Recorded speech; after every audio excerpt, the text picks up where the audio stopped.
জামাত শিবিরের জনপ্রিয়তা কেন নাটকীয়ভাবে অবিশ্বাস্যভাবে হু হু করে বাড়ছে, হাতে কলমে তার প্রমাণ দেখাবো আজকে।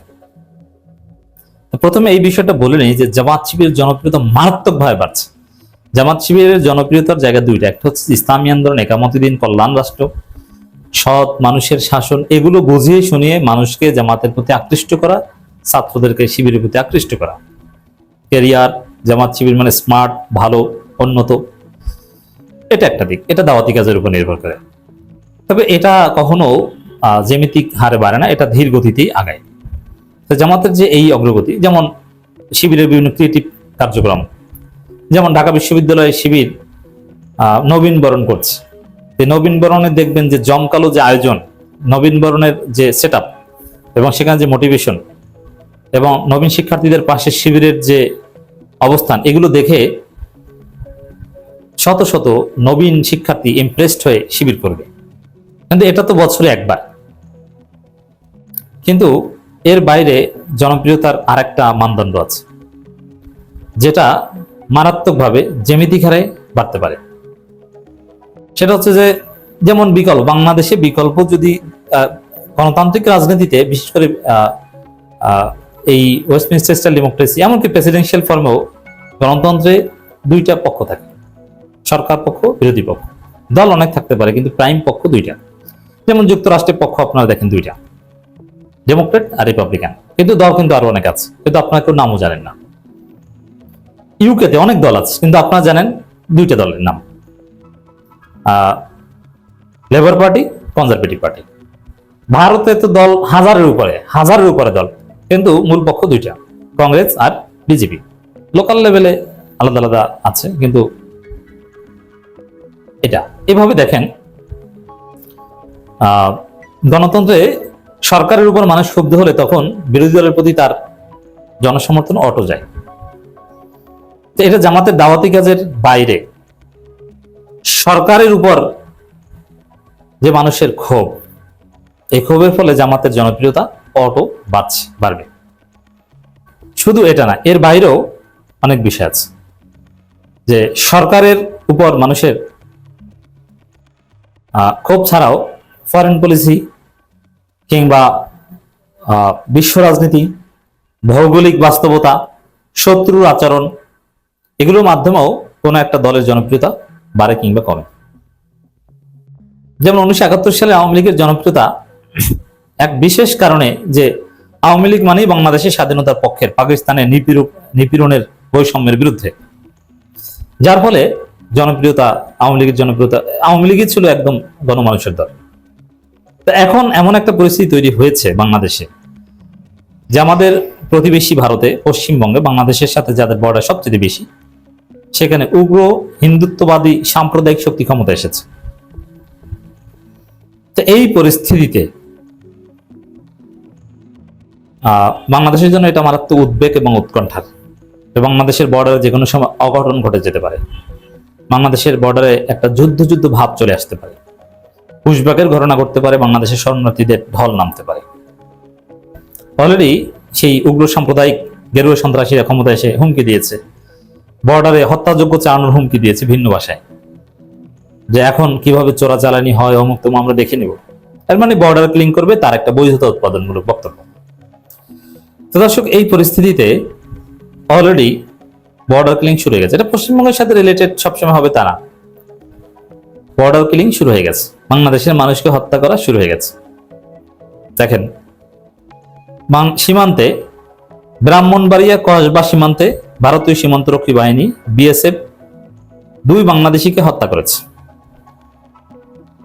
এখন এই হত্যা যা শুরু, সামনে আরো করবে। শুধু হত্যা না, বাংলাদেশের ভিতরে ওরা বোমা ফেলবে। কত ভাবে যে বাংলাদেশকে এখন ডিস্টার্ব করবে Bharat, just wait and see, লিখে রাখেন। কিন্তু বিএনপি সরকার, হ্যাঁ, ভারতের সাথে বিএনপি সরকারের টানাপোড়েন, তারেক রহমান অন্য লাইন খুঁজছেন, চীনের সাথে ঘনিষ্ঠ হওয়ার চেষ্টা করছেন, এটা আমরা বলেছি, এটা আলোচনা। কিন্তু তারপরও বিএনপি সরকার টু শব্দ করতে পারছে না।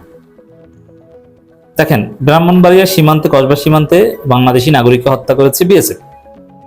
শামা ওবায়েদ, খলিল রহমান, অথবা আমাদের সালাউদ্দিন আহমেদ, তাদের তেমন কোনো প্রতিক্রিয়া দেখেন? আমি যখন কথা বলছি তখন পর্যন্ত কোনো প্রতিক্রিয়া পাইনি, কড়া কোনো প্রতিক্রিয়া নাই। ইউনূস সরকার হলে কিন্তু কঠিন প্রতিক্রিয়া দিত। তো দর্শক, এই পরিস্থিতিতে, এই বাস্তবতায় মানুষ দেখছে বা দেখবে যে বাংলাদেশের মানুষকে ভারত হত্যা করেছে, বাংলাদেশের সীমান্ত আরক্ষিত, কিন্তু সরকার কিছু করতে পারছে না। কিন্তু জামাত শিবির ভারতের বিরুদ্ধে সোচ্চার, এবং বাংলাদেশের মানুষ ভারত বিরোধী শক্তি হিসেবে জামাতকে চেনে, এবং জামাতকে চিনলেও, জামাতকে চিনে ভারতের বর্ডারে যারা নির্যাতিত ভারত কর্তৃক, তারা সবাই জামাতকেই ভোট দিত যুগ যুগ ধরে। কিন্তু এই পারসেপশন ছিল না যে জামাত ক্ষমতা আসতে পারে, জামাত ক্ষমতা আসতে পারে কিংবা আসবে, এই পারসেপশন তো ছিল না, এই বাস্তবতা ছিল না। বর্ডার এলাকার মানুষ মনে করতো জামাতকে এম্পাওয়ার করা দরকার, কিন্তু ক্ষমতায় নিলে আমরা নিরাপদ, এইটা এই বাস্তবতা ছিল না। কিন্তু এখন জামাত প্রধান বিরোধী দল, এর মানে জামাত ক্ষমতা আসতে পারে, সেই বাস্তবতা আছে। এই কারণে যেহেতু জামাত প্রধান বিরোধী দল, প্রধান বিরোধী দল হিসেবে ভারতের আধিপত্যবাদের বিরুদ্ধে জামাতেই কার্যকরভাবে সোচ্চার, সরকার সোচ্চার হতে পারছে না, যার ফলে মানুষ বেঁচে থাকার জন্য, বাংলাদেশের স্বাধীনতা সার্বভৌমত্ব রক্ষার জন্য, ভারতের বিরুদ্ধে যে বাংলাদেশের মানুষের এমনিতেই ঐতিহাসিক ক্ষোভ, সেখান থেকে জামাতকে তারা নিরঙ্কুশ ভাবে সমর্থন করবে, এবং জামাত ইসলামের জনসমর্থন হু হু করে বাড়ছে এবং বাড়বে। হিন্দুরা ব্যাপকভাবে, দেখেন হিন্দু, আপনি কি মনে করেন শুভেন্দু ক্ষমতা এসেছে যে হিন্দুরা আরামে থাকবেন? না, হিন্দুরাও ঠিক মতো ভারতে যেতে পারবেন না, হিন্দুরাও এখন নির্যাতিত হবেন, হিন্দুরাও ভালো থাকতে পারবেন না, বাংলাদেশের হিন্দুরাও ভালো থাকতে পারবে না। হিন্দুরাও এখন ফিল করা শুরু করবে যে না, আমাদের জন্য জামাত ইসলামী ভালো, বাংলাদেশের বর্ডার নিরাপদ, একটা মর্যাদার ভিত্তিতে, ন্যায্যতার ভিত্তিতে সম্পর্ক। সীমান্তে বাংলাদেশি হত্যার ঘটনায় জামাত ইসলামী সেক্রেটারি জেনারেল অধ্যাপক মিয়া গোলাম পরোয়ার উদ্বেগ প্রকাশ করে বিবৃতি দিয়েছেন এবং কঠিন ভাষা ব্যবহার করেছেন, তীব্র নিন্দা প্রতিবাদ জানিয়েছেন, এবং সরকারকে বলেছেন যে পদক্ষেপ নিতে হবে, প্রয়োজনে সকল পদক্ষেপ গ্রহণ করার জন্য সরকারের প্রতি আহ্বান জানান। সরকারকে কঠোর হতে বলছে, কিন্তু সরকার পাচ্ছে না। ইসলামী ছাত্র শিবির সবার আগে বিবৃতি দিয়েছে। এই যে আমরা বলি বাংলাদেশের স্বাধীনতা সার্বভৌমত্বের অতন্দ্র প্রহরী বাংলাদেশ ইসলামী ছাত্র শিবির, এই সীমান্ত হত্যার বিরুদ্ধে বিএসএফ এর গুলিতে কলেজ শিক্ষার্থী সহ 2 বাংলাদেশি নিহতের ঘটনায় শিবিরের প্রতিবাদ। শিবিরের সভাপতি নুরুল ইসলাম সাদ্দাম, সেক্রেটারি জেনারেল সিবগাতুল্লাহ যৌথ বিবৃতিতে প্রতিবাদ জানান, এবং শিবিরের ভাষা আরো কঠোর। তো দর্শক, তাহলে কি দেখা গেল? যে জামাত শিবির ভারতের যে কোনো আধিপত্য, যে কোনো অন্যায় এবং সম্ভাব্য শুভেন্দু অধিকারীদের যে তাণ্ডব বাংলাদেশের সীমান্ত হবে, সেগুলোর বিরুদ্ধে অগ্রিম সোচ্চার, এবং বাংলাদেশের মানুষ তখন স্বাধীনতা সার্বভৌমত্বের জন্য জামাত শিবিরকে বেছে নিতে বাধ্য হবে, যার প্রমাণ বাংলাদেশের সীমান্ত এলাকাগুলোতে অলওয়েজ জামাত শক্তিশালী, জামাতের এমপি নির্বাচিত হয় যুগ যুগ ধরে। এখন পুরো বাংলাদেশ ফিল করবে এখন জামাতকে, শিবির।